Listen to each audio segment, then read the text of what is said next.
عليكم ورحمة الله وبركاته. كم جرت وردت كيف يكفي يرو كانت السعودية العربية جراتي انترنت قلت بهيرة تانا شاودم تيتا سيمين هندي فري حجة أجراج دي بوستي قولي متن سنتوري نموني الدنيا أكا غرين موبايلي قبلن غرين سوان أكا دقوغا وچا جرتو آبي كنغا أوتوس نغرسيشن اندورا يوتيوبي كيسيناتي سبسكرايب نابغورا يوتيوبي كي شننجي بجرو كنا سبسكرايب نابغوتني mallattoo bilbilaa kana ol gootanii akka yeroo hunda aappii yeroon gadhiisetti akkasiin bira qabuna gochuu dandeessu. Aappiin kun osa kana gubbaa kanatti bakka sarchii kanarratti asirratti qubeettaa guddaadhaa fi emmi guddaa kana barreessitu achi asirratti kunoo temtuun VPN kan jedhu jira. Kunoo aappiin isa kanadha. Aappii ajaa'ibaati, saffisaan dalagaa. isin gaa install godhattu oggoon install godhattanii jettanii open jettu open jettanii gubbaa kanarratti kunoo hankoo update ta'u jira. jalqaba isin sim card yookiin daataan keessan dalagaa jiraachuu qaba yookiin wifi namaarraa hidhachuu dandeessu.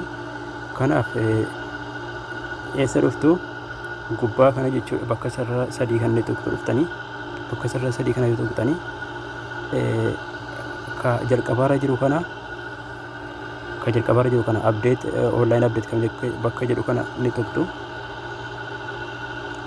Amma update isiniif ta'eeti jira. Ofirraa isin darbataatti deebitanii bakka gubbaa kana auto server select server kan jedhu kana asirratti randomii irratti dhiiftu ka jalqabaarratti. Ka lammaffaa kun baay'eetu dalaga. Zeeniin fireen jira, jaawwiin fireen jira. Kun asirratti waa hedduutu jira. Sawaan illee jira. Dalagee isaan beekuun sawaanii isinitti fayyadamaa yaalaati ilaala. An amma zeeniitti waan fayyadamuu barbaaduudhaaf zeeniima banadha. Amma aappii biraatiin waan hojjetaa jiruu fi asirratti banadha. Kun argitanii dalaguu jira jechuudha. Fakkeenyaaf yuutuubii seenes agarsiisa akka dalaguu jiru jechuudha. yuutuubii seenes agarsiisa hordofaa. Fakkeenyaaf tapha kana tapsiisa. السلام عليكم. تبي تتخلص من الروتين وتحقق تقريبا 7000 من كتابة دلق وانت كومامي ومتكون قبوتشو كجار آبين انترنتي أما أكا بايتي جرا إسنسي كجار أكا اسم برغو في يوتيوب كي سبسكرايب ناوراتي كجار آبي كنا كبات ليسني فيدا سليف قديسا وفتنين هردوفتني أجرى أرغا چولن ديس كلا توما